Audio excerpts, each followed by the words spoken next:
휠체어 타고 와서 망신이네. 그 말이 들려온 건 창립 30주년 기념식 단상 바로 아래였습니다. 하객 200명이 앉아있는 연회장 그 한가운데서 저는 손녀의 손을 꼭 잡은 채 굳어버렸습니다. 72살의 몸으로 6시간을 버텨가며 그 자리에 온 건 딱 하나, 아들 얼굴을 보고 싶어서였습니다. 목발도 아니고 휠체어라서 창피하다는 말, 그게 제 며느리 입에서 나온 말이라는 걸 처음엔 믿고 싶지 않았습니다. 하지만 옆 테이블에 앉아있던 사람들의 시선이 일제히 저를 향했을 때 저는 알았습니다. 그 말은 분명히 저를 향한 것이었다는 걸. 그날 이후로 정확히 사흘이 지났을 때 시댁회사의 세무조사가 들이닥쳤습니다. 그리고 그때서야 세상 사람들은 알게 됐습니다. 그 회사를 30년 동안 떠받쳐온 게 사실 누구였는지를. 하지만 이후 드러난 진실은 모두를 무너뜨렸습니다. 경상북도 안동. 사과밭이 붉게 물드는 가을이 되면 오정순 씨는 늘 그 언덕 윗집을 생각합니다. 벽에 실금이 간 낡은 두부가게, 아버지가 새벽 4시부터 맷돌을 갈던 소리, 그리고 두부 한 모를 팔아 벌어온 돈으로 오남매를 먹여 살리던 어머니의 손. 그 손을 담고 싶었습니다. 아무것도 없어도 버텨내는 그 손. 오정순 씨는 1952년 안동 출신으로 18배 대구로 나와 봉제 공장에 다니기 시작했습니다. 돈은 없었지만 손이 빨랐고 눈이 밝았습니다. 23세 같은 공장에 다니던 박재만 씨를 만났을 때 그는 가진 것이라곤 건강한 두 손밖에 없는 청년이었습니다. 이 사람은 성실하다. 그걸로 됐다. 그게 정순 씨의 판단이었고 그 판단은 틀리지 않았습니다. 둘은 1975년에 결혼했고 이듬해 아들 박성호를 낳았습니다. 재만 씨가 작은 철물점을 차린 건 아들이 2살 되던 해였습니다. 자본금 30만 원. 지금으로 따지면 200~300만 원 남짓. 가게라고 해봐야 골목 안 2평짜리 공간에 목과 나사를 진열해 둔 게 전부였습니다. 하지만 정순 씨는 불평하지 않았습니다. 낮에는 남의 집 아이를 봐주고 저녁엔 가게 장부를 정리하고 밤이면 공장 부업으로 받아온 단추를 꿰맸습니다. 아들 성호의 이유식을 끓이면서도 한 손엔 장부를 들고 있었습니다. 가게는 천천히 성장했습니다. 철물에서 건축자재로, 건축자재에서 소규모 건설도급으로. 재만 씨의 성실함과 정순 씨의 수완이 맞물리면서 박재만 건설이라는 이름이 대구 외곽 지역에서 조금씩 알려지기 시작한 건 80년대 후반의 일입니다. 그 사이 아들 성호는 자랐습니다. 명석한 아이였습니다. 서울로 대학을 보내는데 성공했고 거기서 경영학을 전공했습니다. 그리고 1999년 대학 동기였던 이수진과 결혼했습니다. 수진 씨. 정순 씨가 처음 며느리를 봤을 때 든 생각은 딱 하나였습니다. 서울 아이구나. 틀린 말은 아니었습니다. 서울 마포구 출신의 수진 씨는 말씨도 도시적이고 옷차림도 깔끔했습니다. 나쁜 사람은 아니었습니다. 다만 정순 씨와는 사는 방식이 달랐습니다. 수진 씨는 대화보다 문자를 좋아했고 방문보다 택배를 좋아했으며 가족 모임보다 친구 모임을 좋아했습니다. 처음엔 그게 세대 차이라고 생각했습니다. 그냥 요즘 젊은 사람들이 그런 거라고. 그런데 세월이 흘러도 달라지지 않았습니다. 성호가 아버지 가게를 본격적으로 물려받아 박재만 건설을 성호건설로 키우기 시작한 건 2005년 무렵이었습니다. 그 시기에 정순 씨는 허리를 다쳤고 재만 씨는 뇌졸중 정구 증상으로 입원했습니다. 그해 정순 씨는 처음으로 서울로 올라왔습니다. 아들 내외와 함께 살기 위해서가 아니라 회사 창고에 쌓인 서류들을 정리해달라는 성호의 부탁 때문이었습니다. 어머니 손을 거친 서류는 하나도 틀린 게 없어요. 그게 아들의 말이었고 정순 씨는 그 말 하나에 반년을 더 머물렀습니다. 그 반년이 6년이 됐습니다. 6년 동안 정순 씨는 성호건설의 외주 계약서를 검토하고 하청업체 단가표를 비교하고 회계 장부의 이상 항목을 잡아냈습니다. 월급도 없었습니다. 아들 회사니까 당연히 해야 하는 일이라고 생각했습니다. 수진 씨는 그 시간 동안 무엇을 했을까요? 그녀는 강남의 고급 피트니스 클럽에 다녔고 손주 예린이를 사교육으로 키웠으며 명품 가방을 사 모으기 시작했습니다. 정순 씨가 새벽 6시에 일어나 회사 서류를 펼치는 동안 수진 씨는 11시에 일어나 샐러드를 먹었습니다. 정순 씨는 그것도 이해하려 했습니다. 어려서부터 고생 안 해본 사람은 그게 일상인 거다라고. 하지만 어느 날이었습니다. 외주 단가 협상에서 정순 씨가 수십만 원을 절감해 왔더니 수진 씨가 무심코 던진 한마디. 어머니 그거 회사 일이에요. 어머니가 왜 나서세요? 그 말이 가슴에 박혔습니다. 뽑히지 않은 채로. 그리고 그 말이 훗날 모든 일의 시작이었다는 걸 그때는 아무도 몰랐습니다. 사람의 마음이 무너지는 건 한 번의 사건 때문이 아닙니다. 작은 돌멩이들이 쌓이고 쌓여서 어느 날 갑자기 무너지는 겁니다. 정순 씨에게도 그랬습니다. 2016년 겨울. 재만 씨가 세상을 떠났습니다. 뇌졸중 재발이었습니다. 병원에서 3주를 버티다 눈을 감았는데 임종 자리에 수진 씨는 없었습니다. 친구 약속이 있어서요라는 문자 하나가 전부였습니다. 정순 씨는 그날 울지 않았습니다. 남편이 손을 잡고 앉아서 창밖으로 내리는 눈만 바라봤습니다. 아들은 그 옆에서 손등으로 눈물을 닦았고 손녀 예린이는 할머니 무릎에 얼굴을 묻었습니다. 장례 이후 집안의 중심이 흔들리기 시작했습니다. 재만 씨가 살아있는 동안은 그래도 이 집에 어른이 있다는 느낌이 있었습니다. 목소리 작은 어른이었지만 존재 자체가 중심이었으니까요.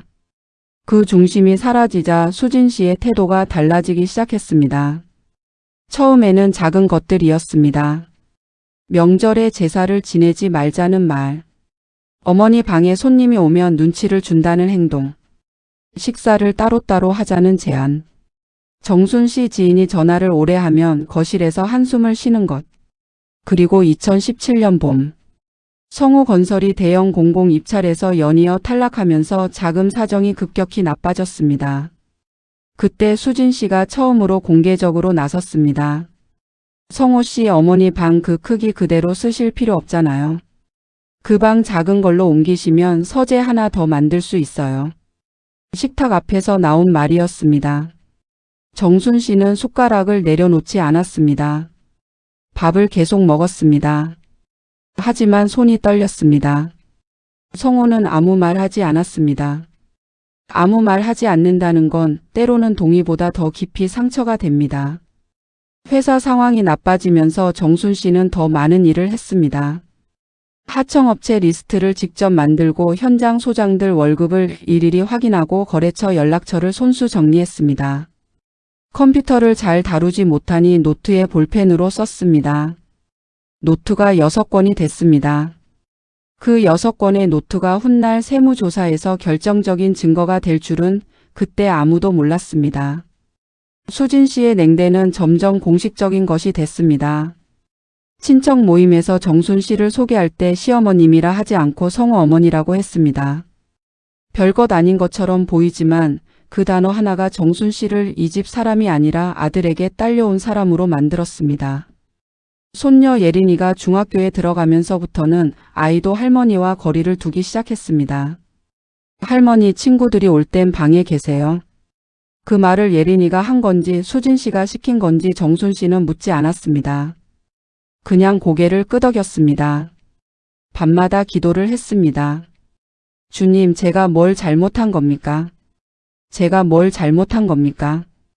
대답은 없었습니다. 그러던 2022년 가을, 성우건설 창립 30주년 기념식이 열렸습니다. 서울 강남의 한 호텔 연회장. 하객 200여 명. 현수막엔 박성호 대표의 이름이 크게 걸렸습니다. 정순 씨는 그 현수막 아래 자기 이름이 없다는 게 당연하다고 생각했습니다. 다만 그래도 아들 얼굴을 보고 싶었습니다. 허리 수술 이후 걷는 게 어렵지만 손녀 예린이가 옆에 있으면 된다고 휠체어를 빌려 참석을 결정했습니다. 연회장에 들어서는 순간 주변에서 시선이 왔습니다. 그리고 그 시선들이 향하기 전에 먼저 들려온 소리가 있었습니다. 수진 씨가 옆 테이블의 친구에게 속삭이는 소리. 휠체어 타고 와서 망신이네. 예린이가 할머니 손을 꼭 쥐었습니다. 정순 씨는 그 작은 손의 온도를 느끼며 고개를 들지 않았습니다. 밥을 먹지 않았습니다. 박수를 쳤습니다. 아들이 단상에 올라가 감사 인사를 할 때 어머니를 언급하지 않았습니다. 집으로 돌아오는 차 안에서 예린이가 울었습니다. 정순 씨는 울지 않았습니다. 창립 기념식이 끝나고 사흘째 되던 날 아침, 정순 씨는 아들 방 문 앞에서 멈췄습니다. 성호의 목소리가 들렸기 때문입니다. 전화 통화였습니다. 낮고 긴장된 목소리. 세무서에서 연락이 왔다고요? 언제요? 정순 씨는 그 자리에 서 있었습니다. 두 손을 맞잡은 채로.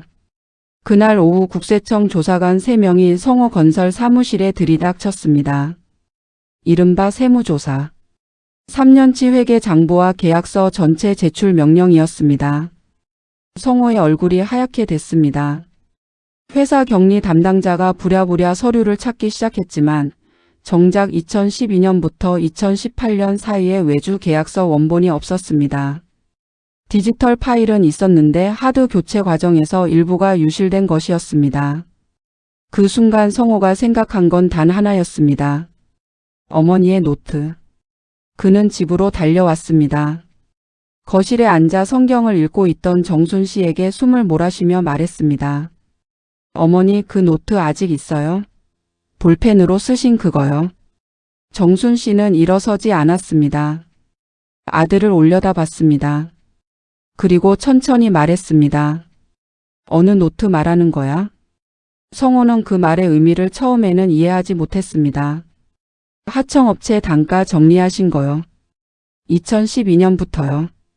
그 노트 내가 여기 살 이유가 없다 싶어서 방 뺄 때 정리했는데. 성호는 그 자리에 주저앉을 뻔했습니다. 어머니 설마 버리신 건 아니죠? 정순 씨는 대답하지 않고 방으로 들어갔습니다. 그리고 5분 뒤 손에 낡은 청가방 하나를 들고 나왔습니다. 가방 안엔 노트 6권이 있었습니다. 표지가 낡고 볼펜 자국이 번진 노트들. 버리긴 왜 버려. 내 손으로 쓴 건데. 성호가 노트를 받아 펼쳤을 때 거기엔 날짜 순으로 거래처별로 단가와 계약 조건이 빼곡히 적혀 있었습니다. 10년치 기록이었습니다. 그걸 본 회사 세무사가 나중에 한 말. 이게 없었으면 소명 불가능했습니다. 하지만 그게 전부가 아니었습니다. 노트를 검토하던 중 세무사가 이상한 항목을 발견했습니다. 2016년부터 2019년 사이 특정 하청업체에 지급된 금액이 단가표와 일치하지 않았습니다. 단가표상으론 분명히 낮은 금액으로 계약된 업체인데 실제 지급 금액은 2배 가까이 됐습니다. 그 차액은 누구의 지시로 발생한 것이었을까요? 성호는 그 업체 이름을 보는 순간 안색이 굳었습니다. 태양 인테리어. 수진 씨의 사촌 오빠가 운영하는 업체였습니다. 수진아, 태양 인테리어 계약서 어떻게 된 거야? 성호가 처음으로 그 이름을 꺼낸 건 밤 11시였습니다. 거실이 조용했습니다. 예린이는 방에 있었고 정순 씨는 주방 불을 끄고 나서 자기 방으로 들어가려다가 멈췄습니다. 수진 씨의 목소리가 들렸습니다. 처음엔 낮게 그러다 점점 높아졌습니다. 그게 무슨 말이에요? 오빠 회사가 시공 잘 해줘서 계속 쓴 거잖아요. 단가가 계약서랑 달라. 3년 동안 3억 원 넘는 차액이야. 정적이 흘렀습니다. 오빠가 그랬을 리 없어요.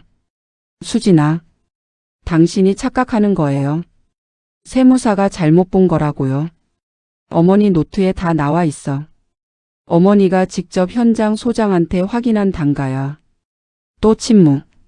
이번엔 더 길었습니다. 그리고 수진 씨의 목소리가 다시 들렸을 땐 처음과 전혀 달랐습니다. 떨리고 낮고 지쳐 있었습니다. 오빠가 많이 힘들었어요. 코로나 때. 당신한테 부탁하면 거절할 것 같아서. 그래서 내 회사 돈으로 내 오빠를 도운 거야? 나한테 말도 없이? 정순 씨는 주방 벽에 등을 기댔습니다. 두 사람의 목소리가 점점 높아지는 걸 들으면서 눈을 감았습니다. 30년이었습니다. 이 회사를 위해 투자한 시간이 30년이었습니다. 그 30년의 기록이 노트 6권에 담겨 있었고 그 노트가 지금 이 싸움의 중심에 있었습니다. 아이러니했습니다. 정순 씨를 집에서 내보내려던 시도들이 결국 이 순간을 만들어낸 것이었으니까요. 이튿날 아침 수진 씨는 짐을 쌌습니다. 예린이를 데리고 자기 친정으로 가겠다고 했습니다. 당신이 어머니 말 다 믿으면서 나를 의심하는 거잖아요. 성호는 그 말에 오래 침묵했습니다. 의심하는 게 아니야. 숫자가 안 맞는 거야. 결국 어머니 편이잖아요. 어머니 편이고 아닌 게 아니라 회사가 무너지면 다 끝나는 거야. 수진 씨가 문을 닫고 나갔습니다.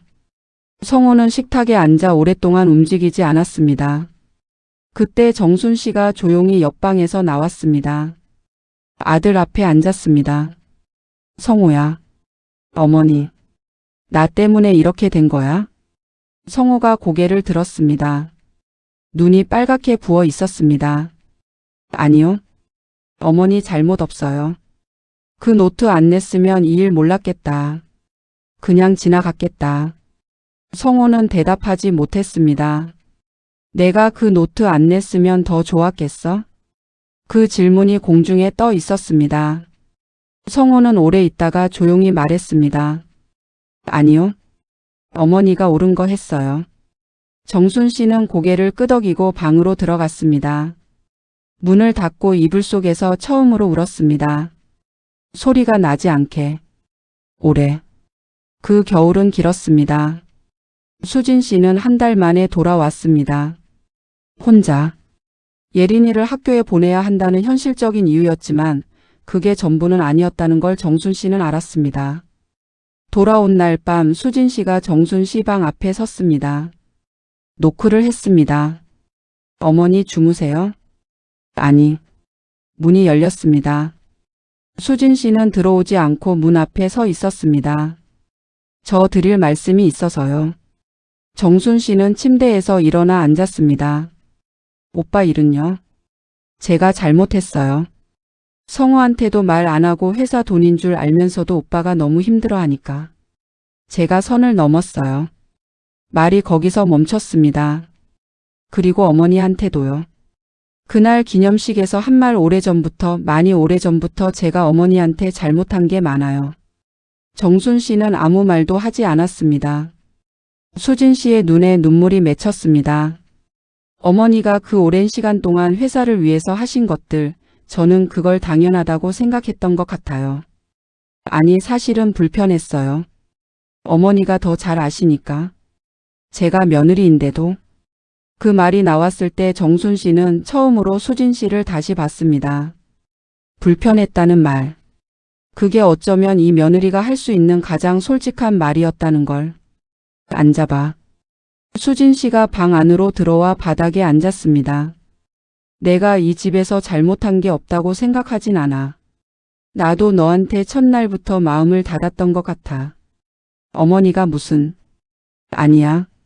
서울 아이라고 우리랑 다르다고 처음부터 그렇게 봤으니까. 그게 쌓인 거지. 둘 다. 한참 정적이 흘렀습니다. 창밖에 눈이 내리기 시작했습니다. 오빠 일은 성호가 처리할 거야. 그건 성호 몫이야. 근데 수진아. 네.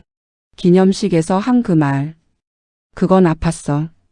수진 씨가 고개를 숙였습니다. 다시는 그런 말 하지 마. 누가 어떤 몸으로 오더라도 온 것 자체가 사랑이야. 눈물이 수진 씨의 무릎에 떨어졌습니다.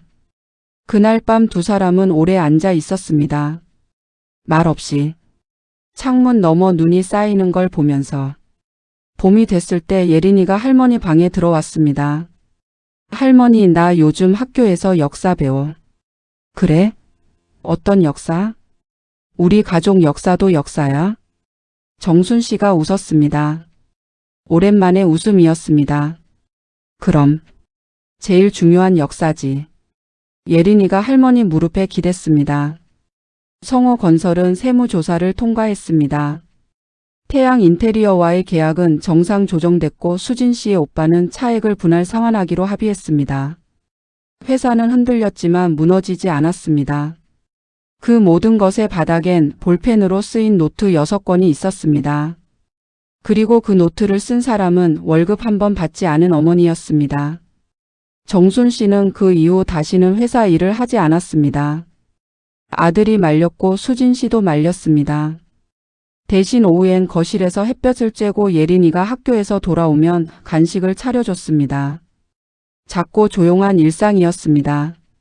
행복한가 누가 묻는다면 정순 씨는 잘 모르겠다고 했을 겁니다. 다만 덜 외롭다고. 그건 알겠다고. 그녀는 어느 저녁 낡은 노트 하나를 다시 펼쳤습니다. 첫 장에 적힌 날짜는 2012년 3월 5일. 자신의 글씨를 오래 바라보다가 조용히 덮었습니다. 그리고 중얼거렸습니다. 다 지나간 일이야. 그게 용서였는지 체념이었는지 아니면 그 두 가지 사이 어딘가인지는 아무도 모릅니다. 다만 확실한 건 하나였습니다. 그녀의 30년은 헛되지 않았다는 것. 그리고 사랑은 늘 너무 늦게 온다는 것.